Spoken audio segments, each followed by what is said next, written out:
কি গো, তোমাদের ওখানে কেমন বৃষ্টি হচ্ছে বলো তো? আমাদের এখানে তো প্রচুর বৃষ্টি হচ্ছে, কিন্তু বৃষ্টি হোক আর বাদল হোক, ঘরের কাজকর্ম তো আর বন্ধ থাকবে না, পেটও মানবে না।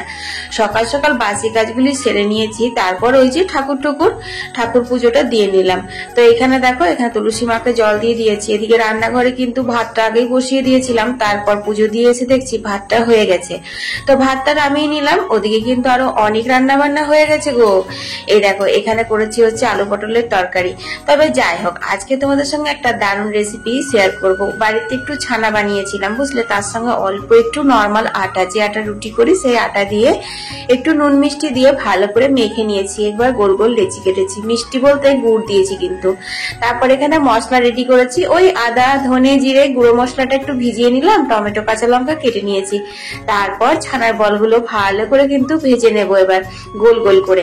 দেখো বাবা, বেশি কিন্তু ভাজিনি। বাবা আমার বলে যে আমি নাকি ছানার বলগুলো সব পুড়িয়ে ফেলি, তাই আজ একদম হালকা হাতেই তুলে নিয়েছি ভেজে। তারপর ওই তেলে 3টি এলাচ ফাটিয়ে দিলাম গরম মানে ফোড়ন, তারপর দিয়ে দিলাম কাঁচা লঙ্কা টমেটো, স্বাদ মতো নুন হলুদ দিয়ে এটা ভালো করে ভাজা ভাজা করে একটু আদা বাটা দিলাম।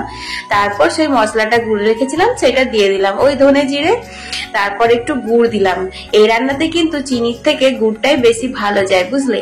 তারপর মশলা থেকে তেল ছেড়ে এসেছিল, তখন জল দিয়ে দিলাম। তারপর পনির বলগুলো দিয়ে দিলাম। ব্যাস 1 ফুট ফুটিয়ে নিতে হবে। হ্যাঁ, এতে একটা স্পেশাল জিনিস বাকি রয়েছে, সেটা হচ্ছে গরম মশলা আর সাথে আমার হাতে তৈরি করা গাওয়া ঘি। এতে স্বাদটা আরো দুর্দান্ত করে দেয়। যাই হোক, আমার ছানার কোপ্তা কিন্তু রেডি হয়ে গেছে, অত্যন্ত সুস্বাদু আর কালারফুল।